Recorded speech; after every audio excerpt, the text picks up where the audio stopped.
Swastiastu. Selamat pagi anak-anak. Perkenalkan, nama Ibu Niwayan Susi Artini. Ibu mengajar mata pelajaran agama Hindu.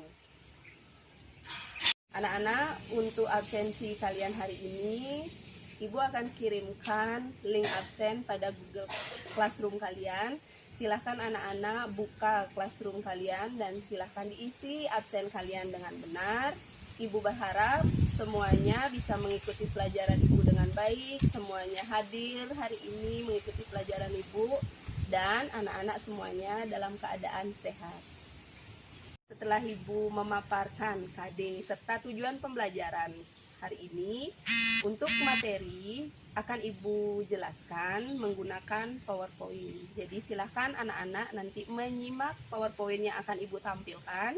Mohon disimak dengan baik dan ikuti pembelajaran dengan baik. Om Swastiastu. Anak-anak, hari ini Ibu akan menjelaskan materi yaitu Atman. Jadi, untuk materi kita hari ini, silakan anak-anak simak PowerPoint Ibu berikut ini dengan baik. Sebelum Ibu menjelaskan atau memaparkan materi hari ini yaitu tentang Atman, terlebih dahulu akan Ibu sampaikan mengenai kompetensi dasar. Jadi, kompetensi dasar mengenai materi ini adalah yaitu 1.1 menghargai dan menghayati ajaran agama yang dianutnya.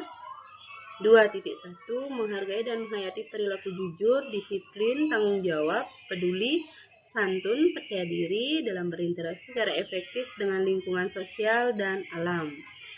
Kompetensi 3.1 yaitu memahami Atman sebagai sumber hidup makhluk hidup. Kompetensi 4.1 mengidentifikasi sloka-sloka yang terkait dengan Atman.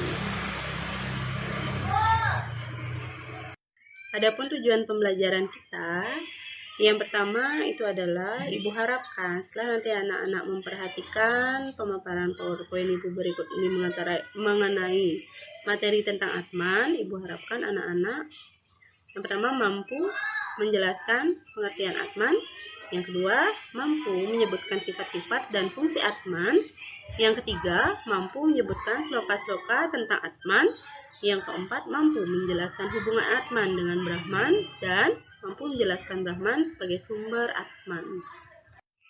Baik, yang berikutnya akan Ibu jelaskan mengenai pengertian Atman.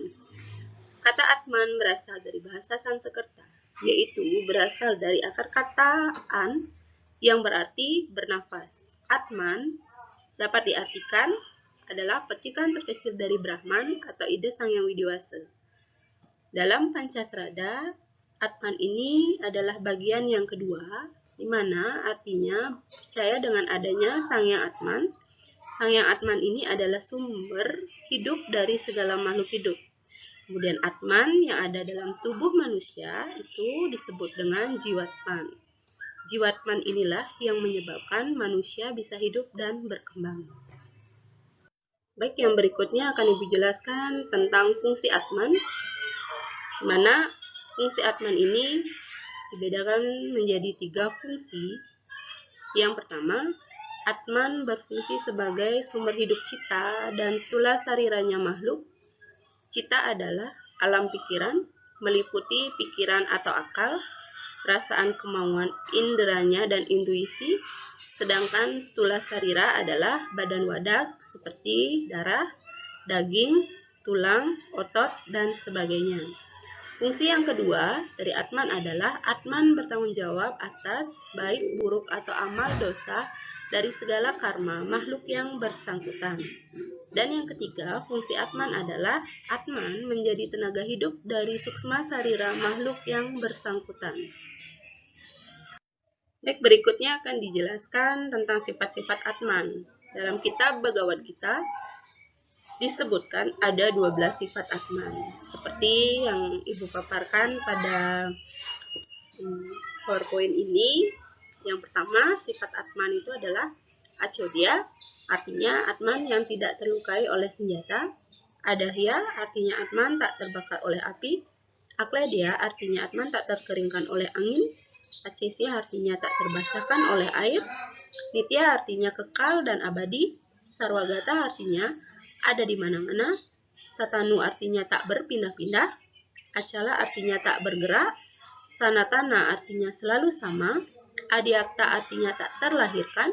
Acintya artinya tak terpikirkan, dan awikara artinya tak berjenis kelamin. Ini adalah sifat-sifat Atman yang tertuang dalam kitab Bhagavad Gita.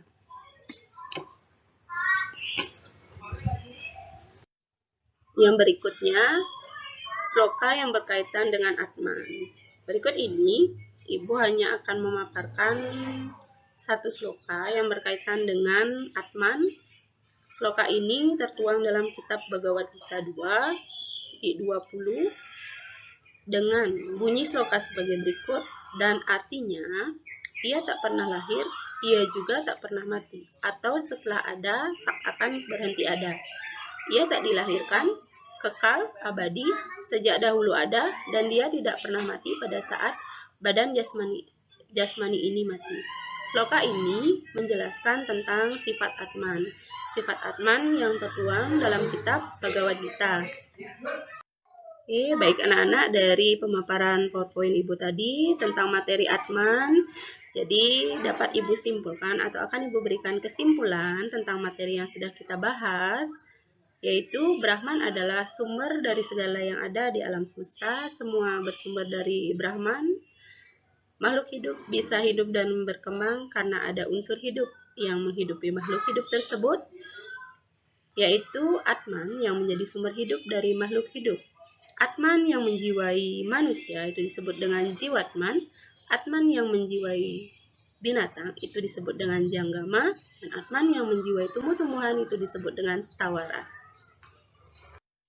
Baik anak-anak, sekian dari pemaparan materi Ibu. Semoga anak-anak mampu memahami dan mengerti dengan materi yang sudah Ibu jelaskan. Akhir kata Ibu ucapkan atau Ibu simak pembelajaran dengan mengaturkan Paramasanti. Om Santi Santi Santi Om.